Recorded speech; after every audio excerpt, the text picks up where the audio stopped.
ह्या ह्या ह्या भीत्या फक्त तुम्ही म्हणताय मराठा विरुद्ध ब्राह्मण, हा वाद करायचं काही कारण नाही, पण जर होणार असेल तर बघता येईल. मग मी पण मराठा समाजामध्ये जन्माला आलेलो आहे. माझ्या समाजाचा स्वाभिमान नाहीये, मराठा समाजाला काही मान सन्मान नाहीये. माझ्या आईबद्दल तो निलेश राणे माझ्या वडिलांबद्दल माझ्या कुटुंबाबद्दल ज्या घाणेरड्या भाषेमध्ये बोलला की ती, आणि पाठीमागे नरेंद्र मोदी साहेबांचा फोटो लावून माझ्या आईवरून, माझ्या मृत आईवरून, माझी हयात नसलेली आईवरून भाषा तुम्ही वापरता. आणि विनय नातू स्वतः आणि ब्राह्मण समाजाचे काही लोक जेव्हा टाळ्या मारतात त्यावेळेला हा काय ब्राह्मणांना अधिकार कोणी दिलाय काय? म्हणजे द्वेष पसरवायचा तुम्ही आणि खापर फोडायचं दुसऱ्यावर. काय की तुम्ही म्हणता ते खरं आहे. कालचा माझ्या भाषणाचा रोग हा गुहागर मधल्या बहुसंख्य ब्राह्मण समाजावरच होता. ओम फट स्वाहा, ओम फट स्वाहा हे काय, ती काय भगतगिरी का काय ती आहे ना, ती उपयोगी येत नाही असं मला वाटतं. कोणाची माफी, कशाबद्दल माफी, असं मी काय पाप केलं, असं मी काय पाप केलं, झालेली आहेत का, ते कसे येणार आहेत वगैरे वगैरे बाबतीत माझी ती चर्चेची बैठक होती. आणि त्या बैठकीमध्ये आपण म्हणता त्या पद्धतीने ती सभाच होती. त्या सभेमध्ये आपण म्हणता त्या पद्धतीनं ब्राह्मण सहाय्यक संघ गुहागर म्हणजे माझ्या तालुक्यामध्ये मतदारसंघामध्ये यांनी दिलेल्या पत्राचा उल्लेख मी निश्चितपणे केला. तुम्ही म्हणताय की मी माफी मागायला पाहिजे होती. कोणाची माफी, कशाबद्दल माफी, असं मी काय पाप केलं, असं मी काय पाप केलं की ब्राह्मण सहाय्यक संघानं मला पत्र द्यावं समाजाच्या वतीनं. मी समाजाचा कुठेही उल्लेख केलेला नाही, मी कुठेही समाजाबद्दल टीका टिप्पणी केलेली नाही, मी समाजाबद्दल एकही अवाक्षर बोललेलो नाही.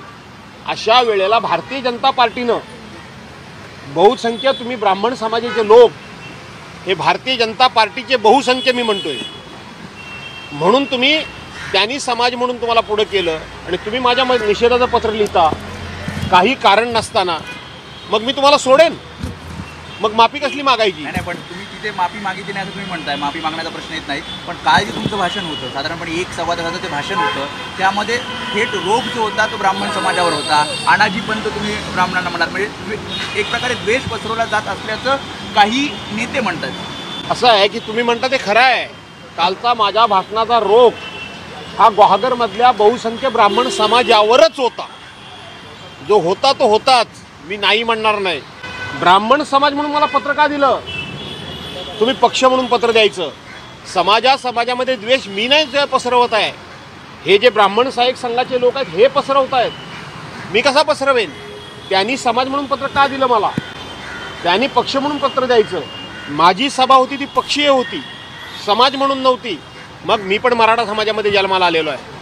माझ्या समाजाचा स्वाभिमान नाहीये, मराठा समाजाला काही मान सन्मान नाहीये, अन्य समाजाला काही मान सन्मान नाहीये.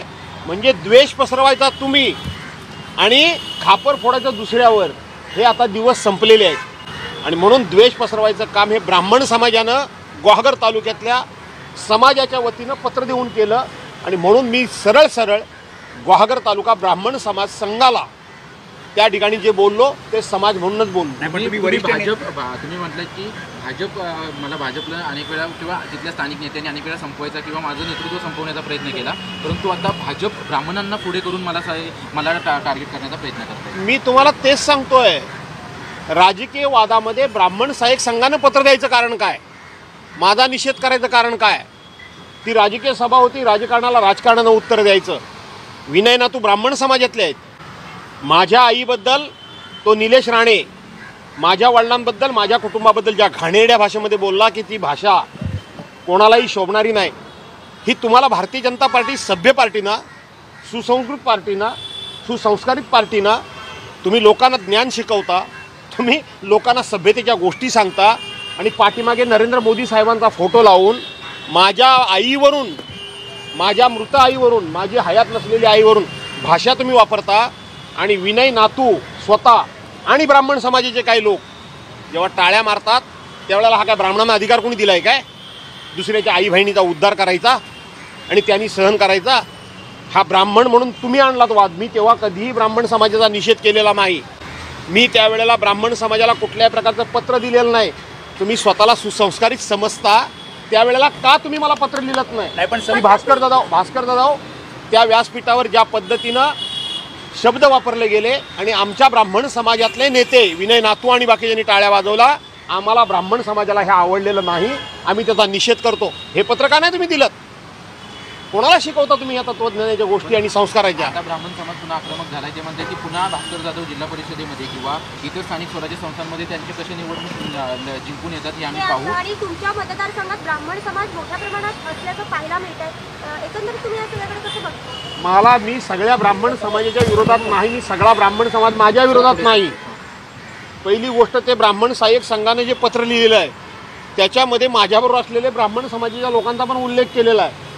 या ग्वागरमध्ये ब्राह्मण समाजाची सत्ता ही कायम राहिलेली आहे. विशेष करून भारतीय जनता पार्टीची सत्ता कायम राहिलेली आहे. त्यांनी ब्राह्मण समाजाला कधीही सभापतिपद दिलं नव्हतं, ते मी दिलं. ब्राह्मण समाजाचा द्वेष नाही आहे. तुम्ही समाज म्हणून भारतीय जनता पार्टीचं शस्त्र म्हणून तुम्ही माझ्या अंगावर येत आहे. तुम्ही समजून घ्या, हे शस्त्र म्हणून तुम्ही माझ्या अंगावर येत आहे. त्यावेळेला पाठ फिरवणारा मी नाही. पुन्हा कसे निवडून येतात ते आम्ही पाहू. सोडा हो, ते काय पुन्हा निवडून येणं नाही येणं ह्यांच्या हातात काय आहे? ह्यांच्या हातात काय आहे? लगातार 4 वेळा मी निवडून आलो. ते कोण सांगणार मला मी निवडून येणार की नाही? मी चिपळूणमधून 3 वेळा निवडून आलो, 2 वेळा 3 वेळा आलो. हे काय मला शिकवतात? आणि हे काय ह्यांच्या हातात काय आहे? म्हणजे हे किती, मी जे म्हणतो ना पाताळ यंत्री, यांना राग आलाय, ते हे पाताळ यंत्री असे आहेत की पुढच्या वेळेला तुम्ही कशी निवडून येऊ शकता. तुम्ही कोण ठरवणार? लोक ठरवतील. लोक ठरवतील. आणि कालचं जे माझं भाषण होतं ते कैलासवासी, त्या तालुक्यातले कुणबी समाजाचे खूप मोठे नेते, 1985 ते 90 ते आमदार झाले होते, ते कुणबी समाजातले होते. त्या तालुक्यामध्ये 70% जास्त कुणबी समाज आहे. तरीसुद्धा त्या समाजाचा माणूस पुन्हा निवडून आला नाही. ह्यांनी कशा पद्धतीनं पाताळ यंत्रीपणा करून त्या समाजाचं नेतृत्व संपवलं, हे मी बोललो ते बोललो. पण तुम्ही ब्राह्मण समाजाला अनाजी पंत म्हणतायत, पाताळ यंत्री म्हणतायत, त्याच्यामुळे संपूर्ण महाराष्ट्रात ब्राह्मण विरुद्ध मराठा असा वाद होऊ शकतो. द्वेष पसरवतायत भास्कर जाधव, असंही काही जणांचं म्हणणं आहे. काही जणांचं म्हणणं म्हणजे कोणाचं म्हणणं ते मी तुम्हाला सांगतो. इथं पुण्यातले अनंत दवे यांनी माझ्याबद्दल बोलले. मला वाटतं ते कुणबी समाजाचे ब्राह्मण समाजाचे राज्याचे अध्यक्ष आहेत. ते बोलले ना, मला त्यांचं नाव माहीत नव्हतं, मी ती क्लिप बघितली, पण मला आता नाव त्यांचं कळलं. असं आहे की त्यांनी मला आव्हान दिलं आहे. मी तुम्हाला गंमत सांगू का? हे आनंद दवे माझ्याशी बरेच वेळा बोलत होते फोनवरून, आणि ते शिवसेनेचे राज्याचे संघटक की समन्वयक काहीतरी पदाधिकारी असेल ते सांगायचे.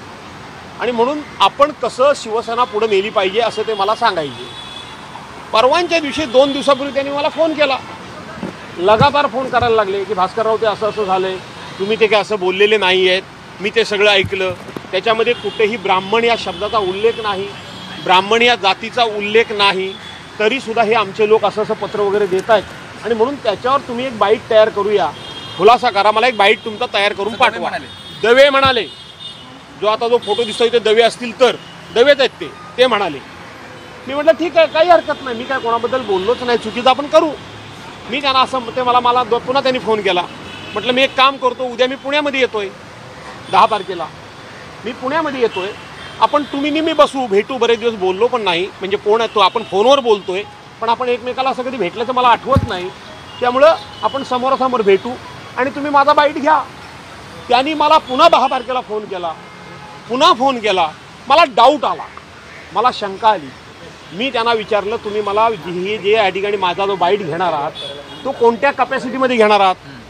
तुम्ही पत्रकार म्हणून घेणार आहात का शिवसेनेचे माझे काय पदाधिकारी आहेत म्हणून तुम्ही घेणार आहात? त्यांनी झटकन सांगितलं की मी पत्रकार नाही आहे, मी शिवसेनेचा पदाधिकारी पण म्हणून नाही घेणार आहे, तर मी राज्याचा ब्राह्मण समाजाचा अध्यक्ष म्हणून तुमचा बाईट घेणार आहे. आणि काय करणार आहे म्हटलं. मी विचारलं, तो बाईट घेऊन भास्कर जाधवांनी कशी माफी नाही. मी बोलो, ब्राह्मण समाजाचे अध्यक्ष म्हणून जर तुम्ही माझा बाईट घेणार असाल तर मी अजिबात बाईट देणार नाही. तुम्हाला कुठेतरी फसवण्याचं षडयंत्र होतं? षडयंत्र असू द्या हो, त्यांना वाटतं लोकांना आपण फसवू शकतो, सगळेच फसतात. मी अनंत दवेंना सांगितलं की ब्राह्मण समाजाचे अध्यक्ष म्हणून मी अजिबात तुमच्याकडे खुलासा करणार नाही. पत्रकार म्हणून तुम्ही माझ्याशी बोलणार असाल तर मी तुमच्याशी बोलेन, शिवसेनेचा पदाधिकारी असाल तर मी तुमच्याशी बोलेन. मग मी नको येऊ का पुण्यामध्ये तुम्हाला भेटायला? अजिबात येऊ नका, हे मी सांगितलं.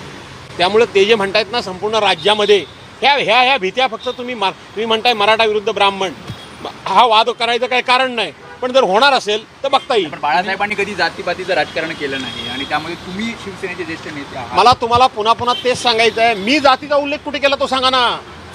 मी बाळासाहेबांच्याच विचारांचा शिवसैनिक आहे. मी माझ्या जीवनामध्ये कुठल्या जातीबद्दल कुठल्या माझं कालचं भाषण 1.5 तासच बघा ना, कुठल्याच मी समाजाबद्दल बोललो नाही. पण हा भाजपचा शेवटचा डाव आहे. ब्राह्मण समाजाला पुढे करून मला उचकवून ते मला या ठिकाणी काय मी अडचणीत येतोय काय? मी कसला अडचणीत येतोय? माझा काय अडचणीत यायचा संबंध आहे? आणि मी कसला यांना घाबरतोय? माझ्या आई बहिणीवरनं शिव्या देताना ही तुमची संस्कृती? तुम्हाला संस्कार विचारायचे अधिकार आहे? म्हणजे तुम्ही दुसऱ्याच्या आईबापाचा उद्धार करायचा तो तुम्हाला अधिकार कोणी दिला? तो जमाना संपला की तुम्ही कुठल्याही समाजाला काही बोलायचं आणि तो तुम्हाला अधिकार धर्मानं दिला होता. तो अधिकार आम्हाला दिला होता, कारण आम्ही जन्माला आलो ते इंद्राच्या कुठं हातातून आलो. बाकीचे कोण आले ते पोटातून आले आणि दुसरे कोण आले ते पायातून आले. हे सांगणारे तुम्ही मला ज्ञान शिकवणार आणि मी ऐकणार? अजिबात नाही. प्रयत्न झाला. हे आज निवडणूक नाही, मी इतके महिन्यानंतर बोलतोय, ह्याला पुरावा आहे. तुम्ही रत्नागिरी SP ऑफिसमध्ये जाऊन बघा, माझ्या विरोधात तक्रार केलेली आहे. तुम्ही चिपळूणला पोलीस स्टेशनला जाऊन बघा, DYSP ऑफिसमध्ये जाऊन बघा, माझ्या विरोधात तक्रार केलेली आहे. निवडणुकीची आचारसंहितेचा भंग करून त्या ठिकाणी बहुजन विकास आघाडीत ना वंचित बहुजन आघाडी तिथे जे जिल्हाध्यक्ष अण्णा जाधव म्हणून कोणतरी आहेत, त्यांनी नाना तऱ्हेचा प्रयत्न केला. माझ्या विरोधात मोर्चा काढला, मुंडन करून घेतली. त्यांनी वाटेल ती शिवीगाळ रस्त्यानं केली. त्यांच्यावर गुन्हे दाखल आहेत, त्यांनी आचारसंहितेचा भंग केला म्हणून. आणि शेवटचा उपाय म्हणून 17 तारखेला अण्णा जाधवनीच स्वतः माणसं बोलवून स्वतःच्या हातावर वार करून घेतला आणि पोलीस स्टेशनला काय स्टेटमेंट दिलं की हे भास्कर जाधवनी करवलंय, हे भास्कर जाधवनी केलंय. कारण काय होतं की ॲट्रॉसिटीचा गुन्हा दाखल करा माझ्यावर. ते स्वतः मागासवर्गीय आहेत आणि मी मागासवर्गीयांबद्दल काहीही कधीही एक शब्द बोललेलो नाही. आणि म्हणून मी बोललो असं जाहीर करून माझ्यावर गुन्हा दाखल करा की जेणेकरून मी निवडणुकीमध्ये जेलमध्ये राहिलो तर माझी प्रचार यंत्रणा पूर्णपणे थंड पडेल आणि माझा पराभव करता येईल. असं ते रचलेलं षडयंत्र होतं. त्यातले काही आरोपी पकडले गेलेत, काही आरोपी पोलीस पकडतच नाही आहेत, मुद्दामून पकडत नाही आहेत. कारण ज्या आरोपींनी पकडलं त्यातल्या काही आरोपींनी स्टेटमेंट दिलं आहे की हे आम्हाला पैसे देऊन अण्णा जाधवनी आणि काही शिंदे सेनेच्या नेत्यांनी करायला लावलं, असं त्यांनी स्टेटमेंट दिलं आहे. त्यामुळं उरलेले 2 आरोपी जर पकडले तर सगळे भांडं बाहेर म्हणजे सगळं भिंग फुटेल म्हणून ते 2 आरोपी पकडले जात नाही आहेत. मी कोर्टामध्ये गेलो आहे, मी गप्प नाही आहे, मी कोर्टामध्ये गेलो आहे. आणि म्हणून जे काल मी बोललो ते निवडणुकीतले अनेक किस्से सांगितले, त्यातला एक तो किस्सा होता पण खरा आहे. पण मुख्यमंत्री आणि उपमुख्यमंत्री त्यावेळेचे मुख्यमंत्री आणि गृहमंत्र्यांचा याच्यामध्ये हस्तक्षेप होता असं देखील मोठ्यांचा हस्तक्षेप होता असं तुम्ही म्हटलात. पोलीसमध्ये जाऊन पोलीस स्टेशनची डायरी बघा, कोणाचा फोन आले मोठ्या मोठ्या लोकांचे. मी त्यावेळेला काल जे म्हणाल ते आज पुन्हा एकदा बोलतो. आणि जे खरं आहे की त्यावेळेला राज्याचे मुख्यमंत्री एकनाथराव शिंदे होते आणि राज्याचे गृहमंत्री देवेंद्र फडणवीस होते. हे मी काल बोललो, ते आज पुन्हा बोलतोय. मी जे सांगितलं की मोठ्या लोकांचे फोन मला अटक करण्याकरता आले होते, त्याची पोलीस स्टेशनमध्ये SP ऑफिसमध्ये नोंद आहे. कुणी फोन केले की भास्कर जाधवला अटक करा. मी SP ना सांगितलं. तुम्हाला एवढा जरी माझ्यामध्ये दोष दिसला, मी एवढा जरी गुन्हेगार वाटलो, एक जरी शब्द मी कुठल्या समाजाबद्दल वाईट बोललो असेल तर तुम्ही मला जरूर आतमध्ये टाका. पण प्रामाणिक पोलीस अधिकारी म्हणून तुमची सत्व परीक्षा आहे. निवडणुकीकरता मला अटक करण्याचा जो काय डाव खेळला जातोय, तो डाव तुम्हाला जर तुम्ही पोलीस अधिकारी म्हणून प्रामाणिक असाल तर त्या डावाला बळी पडणार नाही. मला त्या धन्यवाद दिले पाहिजे SP ना, धनंजय कुलकर्णींना.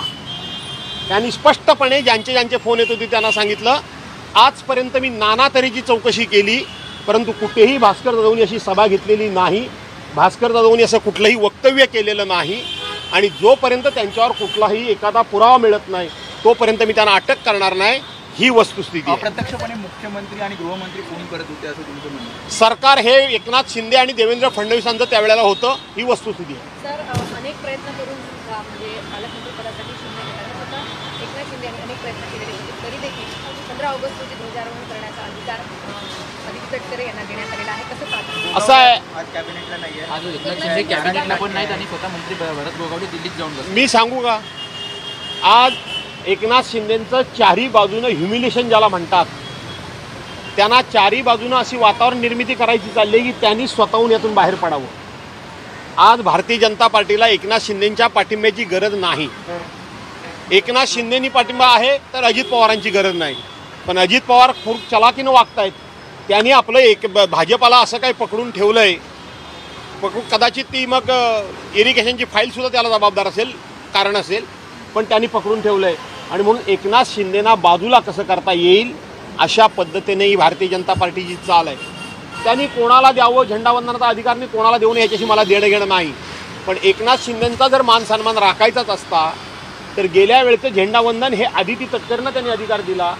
या वेळेला भरत गोगावलेनं झेंडावंदनाचाच फक्त अधिकार द्यायचा होता, बाकी काही द्यायचा नव्हता. आणि म्हणून जर या वेळेचा त्यांनी भरत गोगावलेंना झेंडावंदन करण्याचा अधिकार दिला असता मुख्यमंत्र्यांनी, तर काहीतरी एकनाथराव शिंदेंची थोडीशी त्यांनी इभ्रत राखली असती, मान राखला असता. परंतु त्यांनी पुन्हा एकदा आदिती तटकरेंना झेंडावंदन करण्याचा मान देऊन भरत गोगावलेंना नव्हे तर एक प्रकारची एकनाथराव शिंदेना इशारा दिलेला आहे. त्याच्या अगोदर भरत गोगावलेंना मंत्रिपद मिळत नव्हतं. ते वारंवार सांगायचे की माझं जॅकेट तयार आहे. त्यानंतर मंत्रिपद मिळाल्यानंतर पालकमंत्रीपद मिळत नाहीये आणि मंत्रिपद मिळालं नाही आणि झेंडावंदनाचा मान देखील मिळत नाहीये त्यांना. मी सांगू का, ही त्यांची अंतर्गत बाब आहे. त्यांना काय मिळते आणि त्यांना काय मिळत नाही मला देणं घेणं नाही, अजिबात काही देणं घेणं नाही खरं सांगायला गेलं तर. परंतु एक मात्र होतंय की ज्या पक्षाचे 3 आमदार निवडून येत आहेत, ज्या पक्षाचे 3 आमदार निवडून येत आहेत त्या पक्षाला मात्र त्या जिल्ह्याचं पालकमंत्रीपद मिळत नाही. आणि ज्या पक्षाचा एकच आमदार निवडून येतोय त्याला पालकमंत्रीपद मिळतंय. मला असं वाटतं, मला काय म्हणायचं हे तुमच्या लक्षात नक्की आलं असेल, काहीतरी जादू, एक आमदार निवडून येऊन सातत्यानं पालकमंत्रीपद मिळवतोय, त्या अर्थी त्यांच्याकडे कुठली तरी मोठी जादू आहे. भरत गोगावलेंचं ओम फट स्वाहा हे काय, ती काय भगतगिरी का काय ती आहे ना, ती उपयोगी येत नाही असं मला वाटतं. उदय सामंत म्हणतात की एकनाथ शिंदे यांच्यामुळे भाजप सत्तेत. उदय सामंत जर डायरेक्ट, आधी मला वाटत नाही उदय सामंत एवढं डायरेक्ट बोलायचं धाडस दाखवतील, कारण उदय सामंत खूप चालाक आहेत. तेरी म्हणजे सगळ्यांना कसं सांभाळायचं याच्यामध्ये उदय सामंताचा कोणी हात धरू शकत नाही. आणि म्हणून देवेंद्र फडणवीसशी संधान बांधायचं, एकनाथ शिंदेंचा आमदार म्हणून ती मंत्री म्हणून वावरायचं.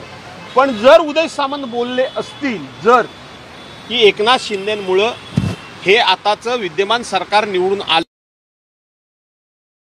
तर सुद्धा हेच मत आहे आणि ही वस्तुस्थिती आहे. आणि माझी जी माहिती आहे, एकनाथराव शिंदेंना शब्द दिलेला होता की पुन्हा सत्ता आणा, आम्ही तुम्हालाच मुख्यमंत्री करू. पण सत्ता आली आणि एकनाथ शिंदेंची गरज संपली. ही वस्तुस्थिती जर उदय सामंत मांडत असतील तर खरं आहे. लाचा प्रश्न निधी, काही आमदारांना बऱ्याचशा निधी मिळत योजना नाही, आहेत योजना त्या विधानसभा निवडणुकीच्या आधी जाहीर केल्यामुळे पैसा सगळ्या तिकडे जातो. त्यामुळे आता बाकीचे जे आमदार आहेत त्यांना निधी मिळत नाही, फक्त एरझारा मारावे लागतात. राज्याच्या डोक्यावर 9,70,000 कोटी रुपयाचं कर्ज आहे. किती? 9,70,000 कोटी रुपयाचं. तुम्ही सगळे आकडेवारी काढून बघा. एकनाथराव शिंदेंचं सरकार आल्यानंतर उद्धव बाळासाहेब ठाकरेंनी आम्हाला मंजूर केलेला निधी सगळ्याच आमदारांना, जे त्यांच्याबरोबर गेले नाहीत, देवेंद्र फडणवीस आणि एकनाथराव शिंदेंबरोबर गेले नाहीत, त्या सगळ्यांच्या निधीला स्टे दिला. त्यांच्याकडे हळूहळू गेले, त्यांचा स्टे उठवला, आमचा स्टे तसाच ठेवला. आम्ही कोर्टामध्ये जाऊन स्टे उठवला. पण त्याच वेळेला त्यांच्याबरोबर गेलेल्या आमदारांना 1,000 कोटी 1,500 कोटी रुपयाची कामं प्रत्येक आमदारला. अरे काय तुमच्या काय बापाच्या घरचा निधी होता काय? आम्हाला एक पैसा तुम्ही दिलात नाही, पण तुमच्या आमदारांना 1,000-1,500 कोटी रुपयाच्या वर्क ऑर्डर काढल्या. काही कामं सुरू झाली, काही कामं सुरू झाली नाहीत. आणि राज्याच्या संपूर्णपणे आर्थिक राज्य पूर्ण मुळे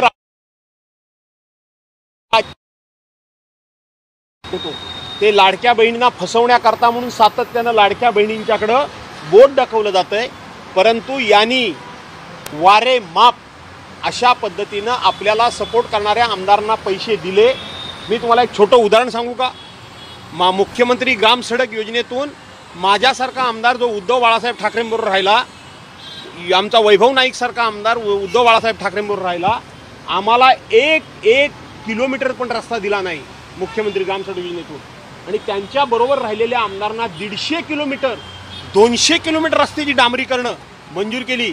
राज्याच्या तिजोरीतल्या पैशातून. अरे हा काय पैसा तुमच्या बापाचा आहे की तुम्हाला सहकार्य करणाऱ्या आमदारांना फक्त तुम्ही पैसे देणार आणि विरोधात काम करणार आहे? लोकशाही आहे नाही, कोण सत्तेत राहील कोण विरोधात राहील. आणि म्हणून राज्याच्या तिजोरीवर इतका कर्जाचा बोजा पडलाय, राज्यावर एवढा कर्जाचा बोजा पडलाय, त्यामुळं कालच्या बजेटमध्ये कोणालाही पैसे दिलेले नाहीत. सत्ताधारी पक्षाच्या लोकांना सुद्धा जे नवीन निवडून आले त्यांना थोडे दिले, पण बाकीच्यांना दिले नाहीत. त्यामुळं आम्हाला नाहीच दिले, पण त्यांच्या पक्षाच्या लोकांना सुद्धा निवडून दिले नाहीत, कारण आर्थिक घडी पूर्णपणे विस्कटलेली आहे. महाराष्ट्र राज्य पूर्णपणे कर्जाच्या ओझ्याखाली दबलेलं आहे. धन्यवाद. उद्धव ठाकरेंच्या शिवसेनेचे नेते भास्कर जाधव यांनी स्थानिक ब्राह्मण समाजाबाबत केलेल्या विधानानंतर वाद निर्माण झाला आहे. यानंतर गुहागर तालुका ब्राह्मण सहाय्यक संघाने भास्कर जाधवांच्या वक्तव्याविरोधात पत्र काढलंय. भास्कर जाधव स्वतःच्या राजकीय स्वार्थासाठी गुहागर तालुक्यातील ऐक्याला बाधा आणत असल्याचा आरोप ब्राह्मण समाजाने केलाय. तसंच भास्कर जाधव यांनी राजकीय प्रवासात ब्राह्मण समाजातील अनेक उंबरटे आणि ओट्या जिजवल्याची आठवण ब्राह्मण समाजाने पत्राद्वारे करून दिली आहे. यानंतर भास्कर जाधव यांनी त्यांना प्रत्युत्तर दिलं असून आपण माफी मागणार नसल्याचं त्यांनी स्पष्ट केलंय. भास्कर जाधव यांनी व्हॉट्सअपला स्टेटस ठेवत भिडा किती तुम्ही नडा किती द्यायचा तेवढा त्रास किती बी समोर येऊ द्या त्याला एकटा बास अशा शब्दात पत्राला उत्तर दिलंय. दरम्यान प्रसार माध्यमांशी संवाद साधताना त्यांनी आपली भूमिका मांडली आहे. काल माझी मुंबईत बैठक झाली. ही माझी नेहमीची कार्यपद्धती आहे. ब्राह्मण समाजाने दिलेल्या पत्राचा मी उल्लेख केला. मी का माफी मागावी? मी कुठेही समाजाचा उल्लेख केला नाहीये, मी त्यांचा अपमान केला नाहीये, असं भास्कर जाधव म्हणाले आहेत. तुम्ही समाज नाही तर पक्ष म्हणून पत्र द्यायला हवं होतं. हे ब्राह्मण सहाय्यक समाजाचे लोक गैरसमज पसरवत आहेत. माझी सभा पक्षीय होती, समाज म्हणून नव्हती. मी मराठा समाजाला जन्मात आलोय. माझ्या समाजाचा काय स्वाभिमान नाहीये का? मराठा समाजाला काय मान सन्मान नाहीये का? अन्य समाजाला नाहीये का? द्वेष आपण पसरवायचा आणि खापर दुसऱ्याच्या डोक्यावर फोडायचं हे दिवस आता गेले आहेत. म्हणून द्वेष पसरवण्याचं काम गुहागर तालुक्यातील ब्राह्मण समाजाने पत्र देऊन केलंय. ब्राह्मण समाज भाजपाचे बहुसंख्य आहेत असं मी म्हणालो होतो. माझा रोग गुहागर मधील बहुसंख्य ब्राह्मण समाजावरच होता असं भास्कर जाधव यांनी स्पष्ट केलंय. राजकीय वादात ब्राह्मण सहाय्यक संघाने पत्र देण्याचं कारण काय? राजकारणाला राजकारणाने उत्तर द्यायचं पाहिजे. माझ्या आईबद्दल, वडिलांबद्दल, कुटुंबांबद्दल निलेश राणे किती घाणेरड्या शब्दात बोलला, ती भाषा कोणाही शोभणार नाही. ही भाजपा सभ्य संस्कृत पार्टी आहे ना. तुम्ही लोकांना ज्ञान शिकवता, सभ्यतेच्या गोष्टी शिकवता आणि मागे नरेंद्र मोदींचा फोटो लावून माझ्या मृत आईवरून भाषा वापरता. आणि विनय नातू ब्राह्मण समाजाचे काही लोक तेव्हा दुसऱ्या आई बहिणीचा उद्धार करण्याच्या ब्राह्मणांना कोणी अधिकार दिलाय का? हा वाद तुम्ही आणलाय. मी कधीही निषेध केला नसून पत्र दिलेलं नाही असं भास्कर जाधव यांनी स्पष्ट केलंय. आता यावर तुम्हाला काय वाटतं? तुमचं मत कमेंट बॉक्समध्ये लिहायला अजिबात विसरू नका. व्हिडिओ आवडला असेल तर जास्तीत जास्त शेअर करा. आणि आतापर्यंत मराठी जनता आपण आपल्या या चॅनलला सबस्क्राईब जर केलेलं नसेल तर चॅनलला सबस्क्राईब करा.